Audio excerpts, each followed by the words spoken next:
आज 7वें दिन है और सबको पता है और मन से भी कहा जाता है ध्यान में क्या क्या चीज तो कैसे लेकर के आना चाहिए, कैसे बैठना चाहिए सत्संग में, ध्यान में पता भी है, कहा भी जाता है।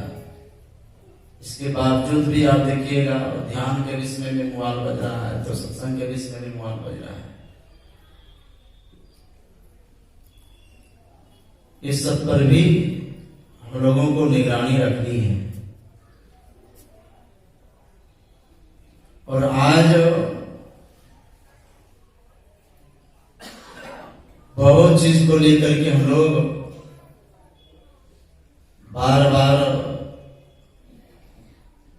सभी महासभा के पदाधिकारी, साधु समाज के लिए नियम लगाते हैं, इसके बावजूद भी कुछ हम लोग कर बैठते हैं। अभी जिस विषय को हम लोग सुन रहे थे भक्ति के संबंध में, भक्ति आदमी करता है ना कि कोई वेशभूषा करता है। अगर वेशभूषा करता तो जानवर को भी वेशभूषा पहना करके भक्ति करने के लिए नहीं होगा, उसे नहीं होगा उसे।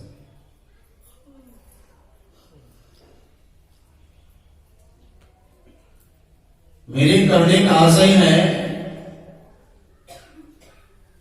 कि आज संन्यास लेते हैं, अब पुनः कैसे लोगों को लेना भी चाहिए, फिर लेकर के हमें क्या करना चाहिए, इस सब पर भी हम लोगों को जानना चाहिए।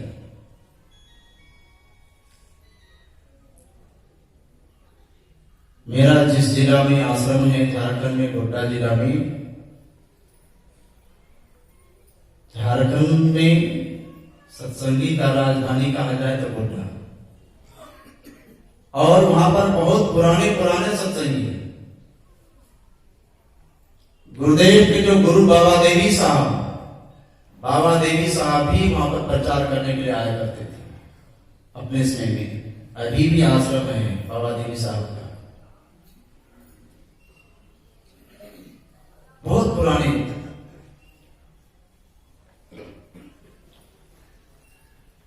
लेकिन दुर्भाग्य भी कहा जाए, सौभाग्य के साथ साथ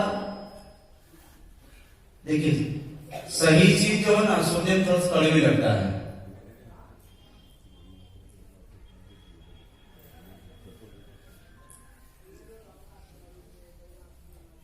कुछ हमारे ऐसे भी ग्रस्त में प्रवक्ता हुए बहुत सुंदर बोलने वाले,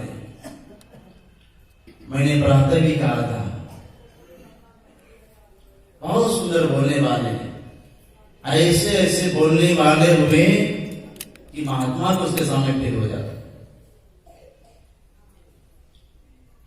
लेकिन दुर्भाग्य वो सर्टिफिकेट दिखाते रह जाते हैं कि हम पुराने हैं, लेकिन उसका घर में उतना ही कीचड़। कीचड़ माने एक भी सत्संगी नहीं।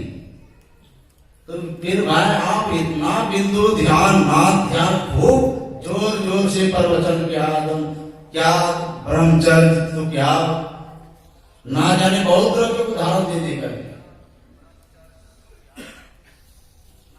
लेकिन उनसे पूछेगा क्या आपका बेटा दीक्षा लिया है, आपकी बेटी दीक्षा ली है, पोतो दीक्षा लिया है?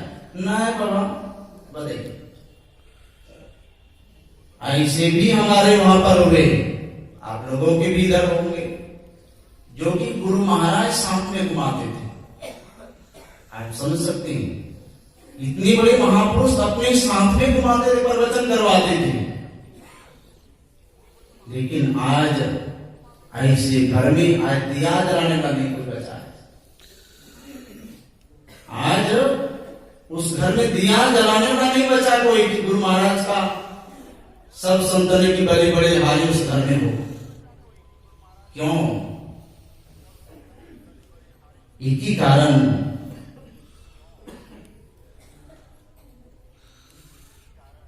मैंने कुछ भागीरथ बाबा को मैंने देखा, एक जगह विदाई हो रहा था, सभी लोग लाइन में लग गए, महात्मा लोगों की लाइन में लग रहा है, उसमें बहुत लोग ऐसे ही घुस गए। तो भागीरथ बाबा को मैं देखा, उस आदमी को पकड़ करके साइड किया, अरे तुम कहाँ रहा था? अब क्या कहेगा? क्या नाम है? फलना साहब। तो कोई फलना साहब बता, तो महात्मा है फलना साहब, फलना शर्मा बोलते हैं। बोला तुम तो जाएगा, साथ साथ तुम अपने बाल बच्चा कुल खानदान को भी तुम कहां ले जाएगा?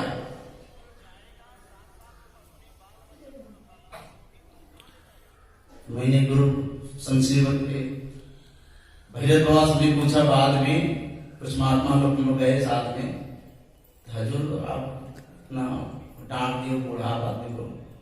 अरे महात्मा नहीं बताएगा कौन बताएगा? तो हमने भी गुरु महाराज को देखा, जो गिरस्त विदाई देते थे, गुरु महाराज बहुत जोर से डांटते थे उसको, क्योंकि आप उसके अधिकारी नहीं हैं।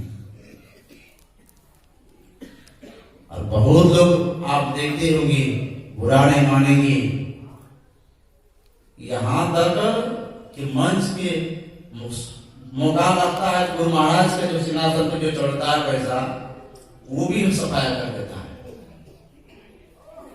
और वही सब पैसा जो व्यक्ति घर में लगाएगा, चाहे कितना भी बिंदु ध्यान ना ध्यान खूब ब्रह्मचर्य की तो भाषण दे दे, उसके घर में दिया जलाने वाला कोई नहीं बचेगा।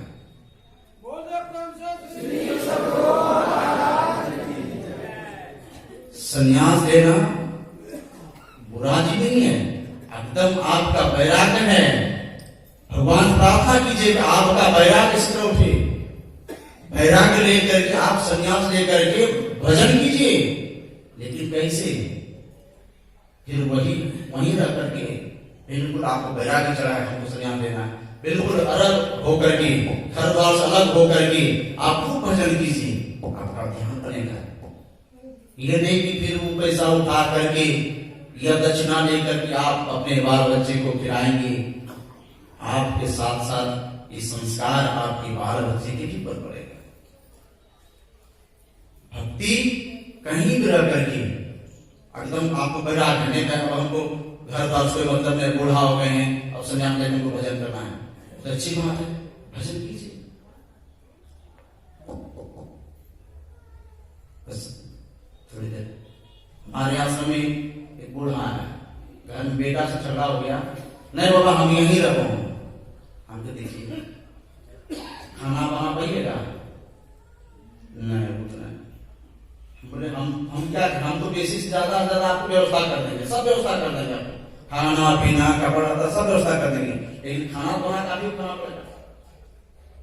और ये आपका उम्र अभी अब वैसा नहीं रह गया, आपको मैं मानता हूँ, उसका बेटा आपको फोन करता, अब आप गया होगा, उसका हमारे पिताजी गया होगा, बेटा झगड़ा होता ही है, कोई बड़ी बात नहीं है, आंसू में भी रहने से हम लोग भी होता है टेंशन, कोई बड़ी वैसा बात नहीं है। इसलिए आप अभी घर में रहिए, अभी आपको सेवा पूछता है, आप घर में रहिएगा, आपका सेवा होगी, आपका यहाँ सेवा कौन करेगा? हम आपको खाना बना के खिला देंगे, चलो हम जब तक है तब तक है, फिर सेवा आपका पैर हाथ कौन दबाएगा, आपका कपड़ा कौन करेगा आपका? इसलिए आप घर में रहिए, अगर हमारे खूब पैराग चल रहा है, नहीं हम यहीं रहेंगे, बच्चों को बात दे रहा हूँ, एक दिन से 2 दिन रहा, बोले बाबा जाए थोड़ा सा दुनिया वाली ठीक से जाइए, अगर आप फिर काहेंगे तो देखिए बैराग समाप्त हो गया। तो ये हम लोगों को ये नहीं कि सत्संग में जब भाई बाबा जी बन जाएंगे तो खूब बढ़िया खाना मिलेगा, दक्षिणा भी मिलेगा, खूब अच्छी बात है, नकल करना चाहिए, लेकिन सोच समझ के ही नकल करना चाहिए, जो मेरा काम आए, मेरा भी काम आए, मेरे बाल बच्चा सबका काम आए, ये नकल करना है। तो ये मैं आप लोगों की सेवा में थोड़ा सुनाया अलग हट करके। श्री सद्गुरु महाराज की जय। श्री